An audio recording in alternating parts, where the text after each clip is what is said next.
Hello out there in the lands of the living. Welcome to Thrones of Game, the Game of Thrones podcast that watches the series backwards. If you've never heard the show before, again, we are in the last season, guys. Come on, catch up. My name is BT Calloway. I've already seen the entire show, and joining me as always is Elliot Jay O'Neill, the man who had never watched a single episode of Game of Thrones until we started watching in reverse order. Elliot, how you doing over there, buddy? Oh, I am great, and this is... Actually, I know we've threatened it, but this is actually going to be the last recording to take place in the Castle Hill Side Quest studios. Yeah, for reals this time. There's other times just goofs, just delays. This time for realsies. Yeah, tomorrow night I'm literally packing up the recording gear and taking it away, and it's never coming back here again. Never, ever. We're just going to burn it to the ground to make sure. It's the only, and then salt the earth. We just watched Season 1, Episode 8, entitled The Pointy End. Elliot Jay O'Neill, what just happened? We just saw Hodor's dick. We just saw Hodor's dick. I mean, sorry to jump to nudity, but it's that's a massive dork. Yeah, I know. I know he's meant to be half giant, and we see where all the half giant went. Oh. Yeah, I wrote Hungdor, but then I don't really like it. Yeah. So, well, no, I had to look it up. I don't really like to use my phone, when we're doing these things, want to pay attention and review, but I just had to make sure that wasn't his actual dick there. Was it a prosthetic? It was a prosthetic. It was a 14-inch prosthetic, so... Okay. Because it doesn't appear for that long, but enough to go... Jesus, it could be, but no. It's like, why do you have a small child's arm with, oh my gosh. Yeah, that was, It's like a baby's arm holding an apple. It's like 2 eggs in a hanky. Yeah, sorry, just to get to nudity, but that's all we really had in this one, so I had to shout it. Yeah. Yeah, Hodor's dong, yeah. Wow, I completely forgot that was in this show. So that was a big surprise. And so, it was a prosthetic. And I just wanted to pull up this quote that I found when I confirmed it. Yeah. From Christian, one of the 2 people who have been lucky enough to guest on Thrones of Game. He said in an interview about, the most traumatic scenes to film in Game of Thrones, he goes, obviously the death scene, spoiler alert, and the nude scene, which was probably the most traumatic day of my life. I never thought I would be parading around Carrie Duff in the nip without at least being arrested. I had the added layers of humiliation because we had this massive prosthetic and it had to be attached to my body with glue. Ooh. And it's actually glued into your own region. That did not come out quickly, What? I'm telling you. I felt sorry for the makeup girl. These are the things you suffer for your art. It was one of the worst and funniest experiences. Once again, shout out to a friend of the show, Christian. Yeah. Whatever his name is. Yeah, Hodor. Yeah. Yeah, nice. For everyone else playing at home, the one where we see Hodor's dong. A lot actually happens in this episode. So that wasn't the pointy end. So, but no. It was the Bellend. Boom, there we go. A lot happens in this one. Robb decides to go to war. This is the one where Eddard Stark's been formally arrested and charged. So this is all the ripple effect from that primarily. So his name is Eddard and people call him Ned. Yes. Okay, in a show where, Daenerys has got 14 fucking names, and, there's 2 people named Robb, and Ned also has another... Yeah, it's just... that's the most confusing aspect, I reckon, and fucking names. Yeah, it is the weird thing in fiction where, in order to make it clear, 2 people very rarely have the same name, but in life that happens all the time. So exactly. True realism in fiction would genuinely suck, because it would be confusing and weird. And before we really dive into this one, we have to just say... Fuck Binge. Fuck Binge. Which is my Foxtel's God. streaming service. So for reasons that are long and complicated, I'm assuming you were between homes. You didn't have the HDMI cable. Yeah, I accidentally packed it up. I meant to leave it here. But point is, you're like, we'll just stream it. We'll get the, 2-week free service. Mm-hmm. The reason I bring this up is they haven't adjusted for the PAL region. So we're watching this episode and it's pitched up a little bit and everything is moving a little bit faster. And man, some characters just sounded hilariously stupid. I know. For the most part, and I'm pedantic with this all sort of thing. I always want to get into a TV, adjust the aspect ratio, fix the color saturation. The factory tint is always too high. I'm totally that guy. I could forget about the pitching for the most part, but people with deep voices were the most affected. Tyrion and Varys and... I thought Sansa was mostly the worst one. Oh, yeah. Because the first scene we see of her, first of all, she's blurry as hell because the buffering sucks. Oh, it was constantly buffering. Yeah, and she's just really bitch. And one of my first notes is Sansa on helium? Like, I know it's binge. I know that's the problem, but it just... And I think it really drew some drama out of some of these scenes. So if we complain about someone's acting, to be entirely fair, it may not have been them. It may have been the format in which we watched. And it just, like, this is your first introduction to the water dancing master, Sierra Farrell, the guy who's teaching Arya. And he just sounded goofy as fuck. Like, I haven't heard this guy since I first watched this show. I assume he doesn't sound that bad. Yeah. But it's just such a shame that was your first introduction to him. No, and see, this is another thing where I was like completely fuck Foxtel back in the day because, they were charging an absolute premium for their service where they wouldn't go to the effort of making these adjustments to make these shows presented in their original format. Yeah. Like, I remember, in the brief window that we had it, they'd always be like 2 or 3 seasons behind, like Parks and Rec, for example, of the DVDs. And then they'd finally make a big deal. Oh, we've got season 5, and it's like, dude, the show's been over for a year. And fucking Chris Pratt sounds like a goddamn mouse, and Amy Poehler, forget about it. And I don't know. Yeah, they've rebranded their streaming angle by doing this whole binge thing, and they're still giving the same shitty service. Like, I don't know, if I was HBO, I'd be kind of pissed at them. They should, quite frankly, should be furious. They're presenting their product in an inferior format, and everyone sounds goofy and ridiculous in some scenes. Like, it robs it of drama so much. And if this is your introduction to Game of Thrones, you're going to think it's a stupid show. Yeah, well, especially because this is from this golden age of television where everything was so cinematic and well shot and well lit and stuff. And the constant buffering on this just made it look awful.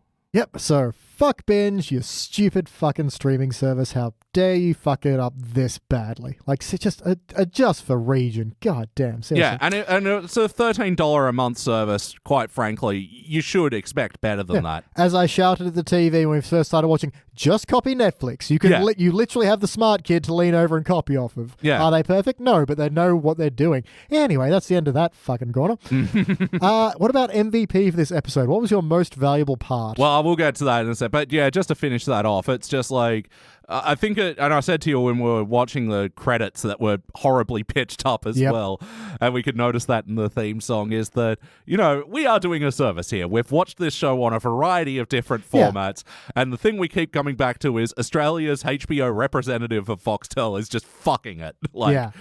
I think we would have stuck to it on streaming if it was worth it at all. But we had the infamous... The second we could abandon it, we did, because it was garbage. No, absolutely. But MVP. The sword fighter at the start, that fucking ruled. Yeah, I mean, for everyone at home, this is his tragic death. And this is possibly the first appearance of Sir Stabface. This is why Arya wants to kill him, because he killed, what's this guy's name? Sierra Farrell. Man, he just has such a smooth intro, and it's a really cool thing when a show can do a fight scene where someone's totally they're fucked. Yeah, he's outnumbered, he's unarmored, he's got a wooden sword, and he still puts up a hell of a fight. Yeah, that he can defeat 4 people with a wooden sword and have it sort of somewhat convincing. Yeah. Because they're not really taking their turns. They are lunging at him one at a time, but it's also his movements, it makes sense to how he could do that. And then he's given each one a good bash on the head. There's a bit where he neutralizes the guy by catching his cape and kind of pulling it back. And it's just, it really works. It's a great little action scene. It's one of those, does this count as violence? Because there's no blood. He's bopping people with a wood sword. Yeah. No, but I mean, it's a really smart move. He's using the tools that he's got. And he gives them all good thwacks on the necks and get them in that really annoying part of the throat that if you get punched, it's like, I can kind of breathe, but ow. Owie. Yeah, it's like all these guys in armor who are getting taken down by a stick. But it was a bit like, dude, can you not steal someone else's sword? Yeah. But even then, he was definitely outgunned, outmanned, outnumbered, outplanned. I just broke my pen. Oh, wait, I fixed it. Fuck, I'm good at this. What a saga. Oh, man. I never was here for it. That's great. Yeah. Yeah, just the confidence in which that guy took that and, the honor in his death and all, like the training of Arya and... It was a good contrast of seeing them kind of sparring with wooden swords and then cut to, like, soldiers storming in and killing a bunch of people, which I initially thought was shittily directed, and maybe it is, but then because the bit with, the actual wooden sword fight was so well put together, I'm like, okay, that must have been intentional because... Unless I was just second unit. Yeah. But, or buffering. Fuck, bin. But, yeah, also, like, because I've always wondered with Arya's particular sword style, like, where she got that from, because that didn't seem... It's such a contrast to everything else you see. Yeah, especially the dude. That didn't seem like the style he was presenting either. So, yeah, this all makes sense to me now. Exactly. How about you? Who was your MVP? Ah, man, my MVP, I'm a little tempted to Sir Barristan, who gets retired at the end. He just has a really good speech, and it's one of these, he eventually goes over to Dan Brady and becomes, her advisor, but he just gives a really stirring speech, and one of these smaller roles, but did a great job in it. Yeah. He's got this whole thing, it's like, oh, you'll be taken care of, you'll be given a keep and servants. He's like, I see, a hall to die in and people to bury me. It's like, damn, dude, nice. You took this personally, and I like it. No, and just had a big tant. He took off his armor and just stormed out of there. Actually, I'm going to split this between just old guys giving rants in general, because there's a great bit where Rob's now declared that he's going to march on the Lannisters, and there's this one guy's like, I'll tell you what, I'll lead the charge. He's like, nah, this other dude's going to lead. He's like, I'm not marching behind him. If you put me in charge or I'm buggering off. And Rob's like, oh, really, motherfucker? Well, if you do that, when I'm done killing Lannisters, I'm going to turn around and kill you. And he's like, fuck you, you can't do that. And then his dog jumps on him, bites his... So goes for his dagger. The dire wolf bolts across the table, bites him. I forget what Rob's dire wolf is called. But anyway, bites off 2 of his fingers and he's like, oh, well, and then Rob's all calm and quiet. It's like, oh, we all know that drawing steel against your lord is a killable offense. I'm sure he only meant to cut my meat for me. And he's like, cut your fucking meat! And he kind of looks around. He's like, hey, you got some tough fucking meat there. Yeah. Everybody's drinking again. Like, you might want to, cauterize that wound or something. He's bleeding a bunch, but it's a good little bit of just a good bit of dialogue back and forth that really shows Rob's determination. He gets a great steely-eyed stare at this guy. Yeah. It's a little bit of violence. It just shows how the Northernmen deal with violence. He's like, I like you now. You had a dog bite off 2 of my fingers. Yeah, well, especially because the given sentiment around everybody is that this guy's so green. Like, who he pisses grass. Yeah, he's so green he pisses grass. And I've had people say about me, he does so much grass he pisses green. So I'd believe it. Yeah. So I think that's going to be my MVP. And even later on, I think it's the same dude where Catelyn Stark rocks up at Rob's camp and he's all like, come on, boys, let's get out of here. And then he moves everyone out because he kind of knows that Rob and Catelyn just want to have a hug. It's like, it's okay, mate. Just hug your mum. That's some nice work there, fingerless dude. Yeah, I got to say, it wasn't a hard episode because there wasn't a clear winner because there are so many good moments of these small little scenes. And yeah, just for the record, I really liked this episode. Yeah, very good. It jumps around a lot, but even then, it's because there just feels like there's so much going on. It's one of these ones that feels like there's the impact of something that's happened, but there's a lot of tense build up to something else that's happening. It's less of a ripple, more of a beginning of a ripple that becomes a wave. Now it's like what's going to happen now kind of thing. It's very unsettling as well, which I found quite engaging. Not just cause and effect, but cause and effect to another cause, that kind of thing. So yeah, it's impressive stuff. Let's see, we covered nudity, so we'll just move straight to violence. So many violent notes. Man, I'm full of these here. Let's see, swordplay with real swords, so you get all that Lannister troops just massacring a bunch of people. Yeah, and this is one where I felt like they did the whole clearly shooting these sort of big moments on a budget. Yeah. But it felt huge. Yeah. Like, even though they were doing lots of like closer, smaller things, it felt a lot bigger. It wasn't just one of these, oh no, cut, everybody's dead. Yeah.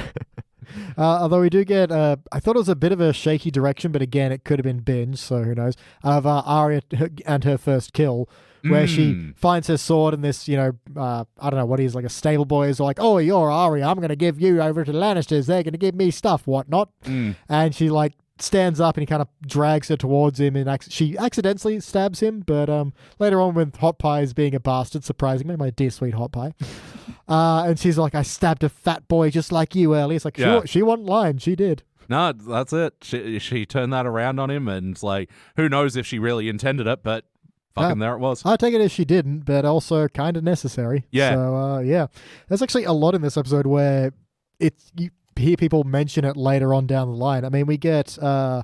just to cut away from violence for a second, Sansa writing this letter about, father's a traitor. That comes up in season 7. Oh, wow. When, Arya's all like, I found this letter. They made you write. And she's like, I totally did have to write that.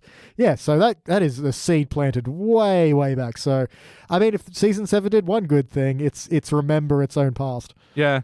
No, I mean, in retrospect, I didn't... Season 7 was better than 6 and 5, in my opinion. Possibly. But yeah, they kind of rushed to the end with it. Anyway. 6 and 5 dragged a lot more than I remembered it, so... But the other thing I got to ask in terms of the letters is, like, I mean, I don't need the show to exactly explain timelines, but they've got a pretty swift mail service in this universe. Yeah, apparently ravens can teleport. Yeah. Like, I did see someone, I think it was on Twitter or Instagram or something, who was like... I can handle, The Walking Dead. I can handle magic. I can handle all these things. But you've already established the size of this continent is roughly the size of South America. And and a raven can only fly so fast. It's like, it would take months for this information to get around. It's like, yeah. Yeah, exactly. Like, I'm just picturing, like, the ravens, like, the first part of the letter is, like, forward, re.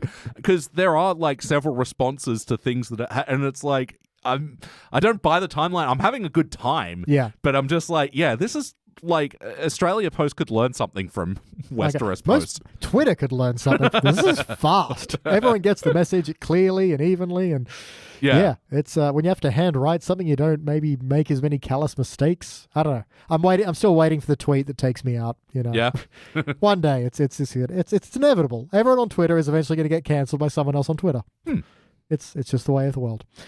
Let's see. Other bits of Who would have thought standing up for robot rights would have been so controversial? Yeah, I mean, not me. That's a hill I live and die on. Other moments of violence. Yep.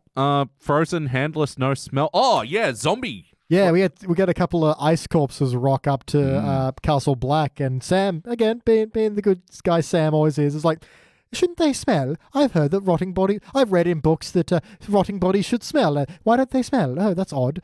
And everyone else is like, yeah, it's a bit odd, but... And then later on, apparently the zombies set a trap. Because they're like, literally one is hiding behind the door waiting for Jon Snow, apparently. It's not entirely clear what the geography of this scene was. Like, was the zombie already up and waiting? Or was it... I don't know, it was a weird bit. It's obviously maybe not fully established what their capacities are, because later on they seem to be a little bit more zombie-esque, just walk in a straight line directly at whatever they're trying to kill, unless they're one of the the Night King's main dudes or something. Yeah, they're the only ones that seem to have any kind of sentience. But no, this guy seemed to have set a trap, and even pulls a sword out of himself and that kind of thing. It's like, okay, I mean. Sure. No, and in a world of like overload of zombies, I do like what they do with the White Walkers to make them feel less tropey zombie and more like their own threatening thing. Yeah. Yeah, I kind of actually enjoy this bit a little bit more than some of the White Walkers we have later, because they basically just become zombies, really. Yeah. Whereas here, he's like not altogether with it, but is a bit more physicality to him, I suppose. Like there's a bit where he grabs Jon and Jon just starts stabbing him in the ribs and it's not doing anything, and there's that shock of, why are you not being hurt? And then he even cuts off his arm and doesn't bleed. It's like, I'm in over my head. Would you like to see my bomb? Because that's all I know how to do. I'm John Bomb Shivy. I was watching and sort of thinking with this, at what point does Jon actually become like this totally revered swordsman and battler? Because like really by that, like it feels like it got glossed over unless I'm gonna see something soon. I think he's had proper training is kind of the big deal, but not until, not in this episode. I was gonna say not until he gets Longclaw, which was next episode, or last again, pew. But that's really when he gets kind of a bit more reverence for it. Anyway, just a thought. I really enjoyed this episode, but I have a surprising amount of like hang-ons.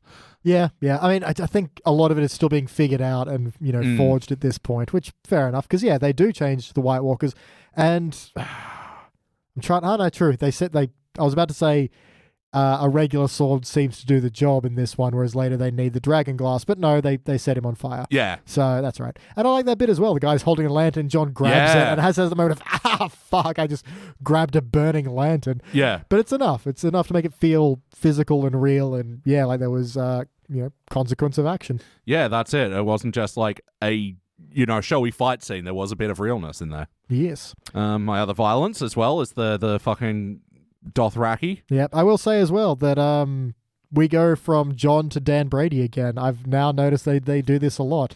Oh, that's right, because there was the burn transition. Because, he's burning the body there, and then there's fires happening yep.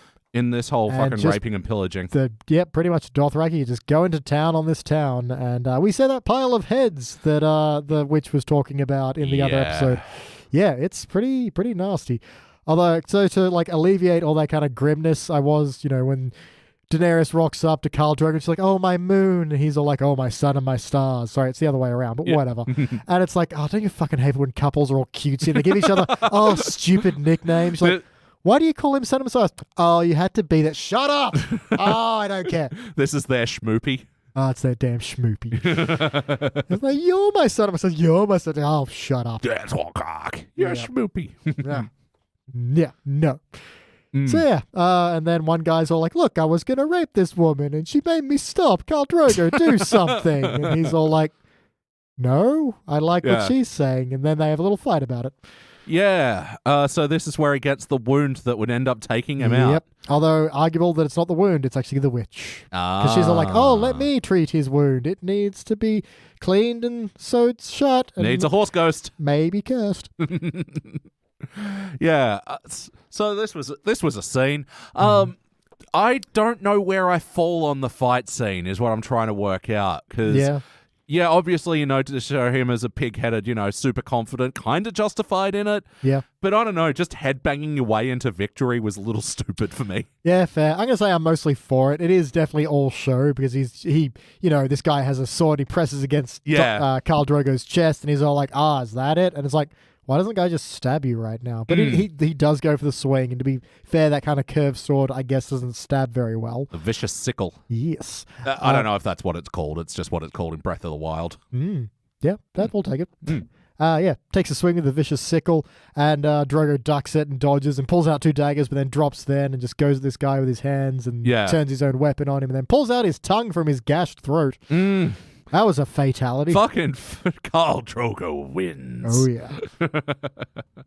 But I do like that in amongst all that bravado, he does get the wound that will kill him. And I can't remember. I don't think it's Genghis Khan who died of a staph infection, but like some major conqueror did. And it's like, that shit'll take you out.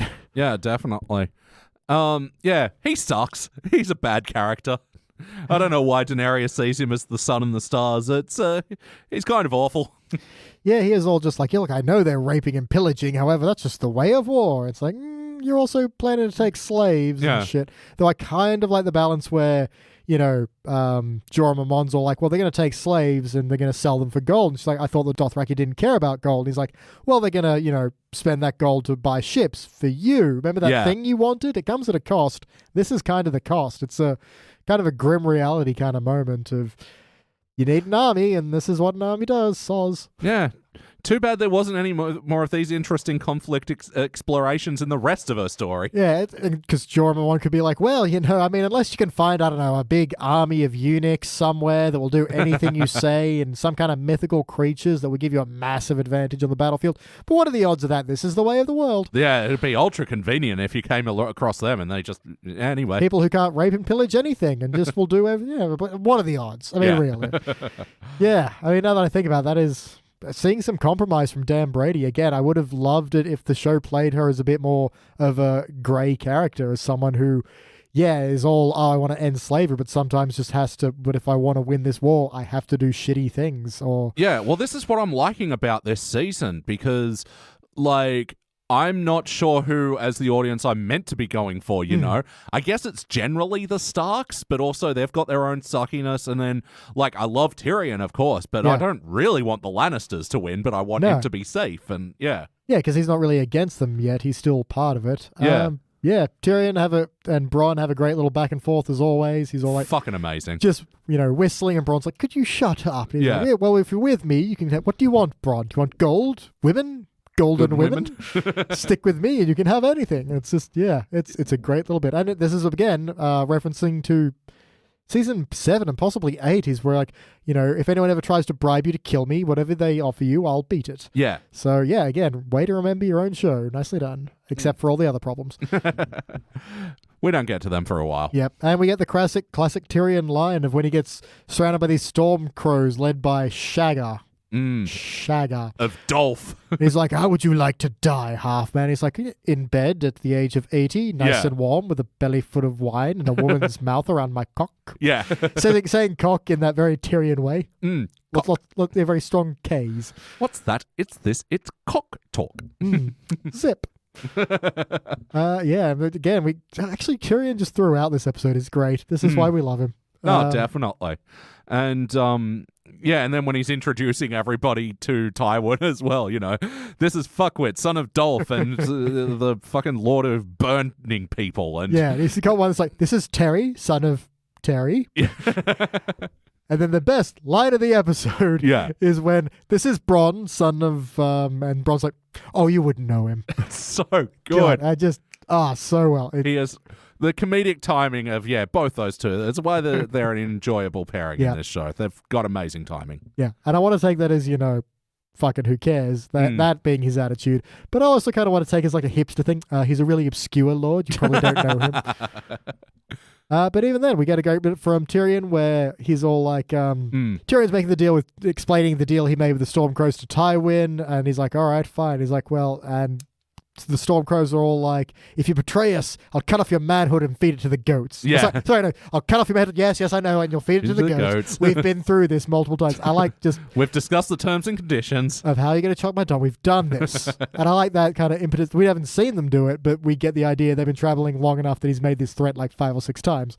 Yeah, and I didn't have this context for the other episode, is that, Tyrion had to travel with them as terms of the agreement. And, that's even extra funnier that he was knocked out for the entire battle. Yeah, absolutely. And then I also like that later on when he's threatening Pycelle, he says, cut off your dog and have it fed to a goat. He's like, but there's no goats around, so he learned something from his Stormcloak friends. Stormcrows, rather. Stormcloaks are from Skyrim. But speaking of coats, one of the Tyrion's wearing one of their cloaks. So it's like, he was a bit chilly and obviously bartered for it. Again, it's a little detail that tells a story. I like it. Yeah. Let's see. Are we done for violence? I think so. Yeah, that's all my violence. Comment on the heart of this episode. Pew, pew, pew. A bit of Robb and Allbran is a really sweet scene. He's all like, I'm traveling off to war. You need to look after this place and your brother and listen to Mace to Carl Baron. Yeah, and the little brother coming in as well. God, so much heartbreak. That said, Rickon, again, is he meant to be psychic? Because he walks in and, Allbran's like, no, don't worry. Robb will be back. They'll all be back. And Rickon's just like, no, they won't. It's like, what? Are we again setting you up as being the psychic dude? I'm so confused. Hey. And then we cut to Allbran's praying and Osha walks up and, has a little chat. And she looks like she belongs in the Cure. Yeah. My note for her was, Helena Bonham Carter. Yeah, we've definitely got those 80s, early 90s cloth vibes. Yeah. She seems a little bit more insane than usual. Yeah, she obviously calms down when she realizes, I'm the only adult here. I have to shed the insanity and just be like a person. Yeah, it's like, the person has to rise to the challenge, Yeah. But no, that was a good scene. I don't have a lot of notes on it, but they're just talking about gods, and they've cut down all the trees in the south to make all their buildings, so there's no trees, and it's good little bit. Yeah, similarly, I don't have much notes on the Varys and Ned Stark scene, other than that, I like them. They're very good actors. Yeah, although Varys is dressed completely differently. He's in like a black hoodie, and I'm like, what is going on? But later on, he's in his usual robe, so I'm a bit confused. I like that he's the one who has to deliver the compensation plan. I don't know. It's just like, now when we fire this dude, Cersei will say he's redundant, and you do the compensation. And Baelish, if you got a zinger, you're the comic relief. Just shoot out that zinger. We'll all be good. Everyone have a chuckle. Yeah, I guess that's what he's there for. He's like court comic relief, but not like a jester, more like just a wingman. you know. More like a naked night. Whoa. I'm surprised that got a laugh. Like, well, I mean, I think if people make jokes in court, you have to laugh. Yeah, especially from the people who are standing up there next to the pointy chair. If you're standing next to the pointy chair, or if you're on the pointy chair, you laugh at those jokes. I want to see a guy holding up a sign that just says applause or laughter. Seriously, laugh or else this kid will fucking kill you. Yeah. You know what? Maybe that solves our other problem. We're like, how do the guards always know what horrible thing Joffrey wants to do? Yeah. It's a guy with a big card saying, the subtext of this is he means murder him. I mean, it's a lot to put on a single placard, but I imagine that Lord of subtext? How do we interpret these events? Master of subtext. Yeah, you got the Master of Coin, the Master of Whispers, the Master of Ships, and the Master of Subtext. Yeah. I like it. I'm going to put that down as a possible title, although the title's probably Fuck Binge. Yeah, I mean, I guess that leads us to the big scene with Joffrey in the chair and Sansa pleading for mercy and stuff. And again, this is a scene I feel like was robbed from the high-pitched squeakiness of how Sansa sounded. I feel like Sophie Turner was doing a good job, but it just sounded bad. Yeah.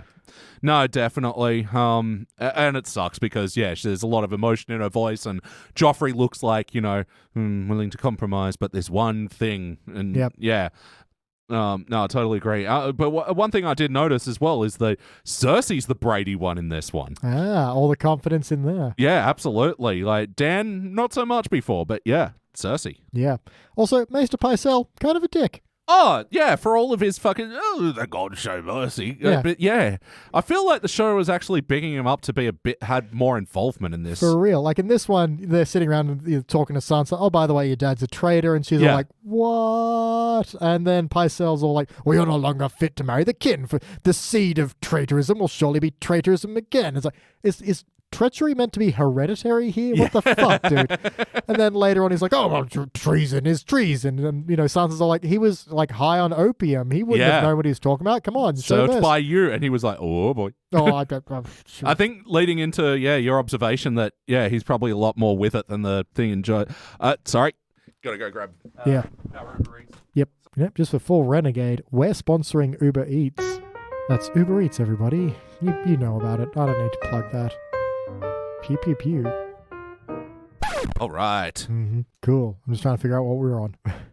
I think I was actually good for the episode besides the final scene, but that was that. Hey, we also got the groundwork for when the scout rocks up and they catch him, and and then Rob lets him go, making it look like it's a mercy, and he's trying to send a message to Tywin, being like, "We're coming for you," but instead is like, "We're gonna go the other direction and let the scout be accidentally deceive Tywin." This is a good bit. Yeah, especially with the number of 20,000 and stuff. Like, definitely. Yeah, because I remember in the last episode, I was like, I'm not really sure what was going on here. Now I get it. So thank you, episode. It's almost like this was supposed to be watched in a certain order. But that's not how we do. Pew, pew, pew. Man, I think I'm just going to run through some notes. Have you got anything specific left? The other fuck binge was that... Binge had like the recap for the previous episode, so obviously I had to hit skip recap, and it didn't even get all the way to the end of the recap. No. There was still like a little bit like, I mean, even though like I can piece together a lot of like what's already happened in the show, like I do feel annoyed anytime it gets roughly spoiled. And I mean, kudos to all of you listeners who haven't fucking dropped the ball on that one and tagged me in something that references the early seasons or anything. And there's a fun little video of bad lip reading I keep meaning to show you, but like, no spoilers. Well, the funny thing is, I had seen that ages ago. Yeah, we had absolutely no context. And I keep wanting to watch it again, but that's the thing. I don't want to potentially spoil any of these back scenes. Yeah. Nope. Anyway, that's all my notes. Yep. Whole thing starts with, the water dancing master. And he's all like, left high, left low. And then later on, I'm just like, left high, left low. Will you let me go fasting? Because everything is queen. I have a wood sword. I've killed all four of you. I don't know. There's a great line. It'll come up again of, what do we say to the god of death? Not today. I just like to contract the two. Not today, God. But it's a good bit. It'll come up. Let's see. Again, owing to the characters staying themselves throughout, Varys has the line. Eddard's all like, "Oh, who do you serve, Varys?" And Varys is like, "I serve the realm." It's like, he sticks to that throughout. Let's see. There's a line of, "Sam, you're a coward, but you're not stupid." Yeah, that's fair. Yeah, someone else gets a sort of similar line as well. I don't remember though. But yeah, it's someone like, yeah, you're not brave, but you're not stupid, and it's like, so does that mean that these brave, tough people are stupid? Yes.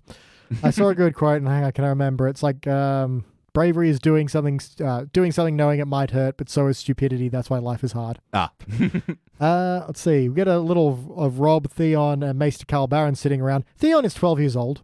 Like, he is so young in this one. It's like, even in the next episode, he didn't look this young. So I don't. Something about the hair. I don't know.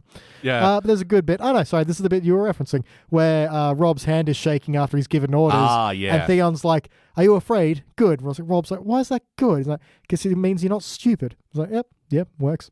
Theon's a really hard character to track throughout this show. Yeah, he's like, I keep waiting for someone to be mean to him and that be why he turns later on. And I don't think it's there. I mean, I think the idea is meant to be throughout his whole life. He never felt like he, belonged with the Starks. But even then, they seem to be treating him pretty well here. So yeah, Rob's right-hand man. Yep. Oh, actually, yeah, one other note I had on the Dothraki.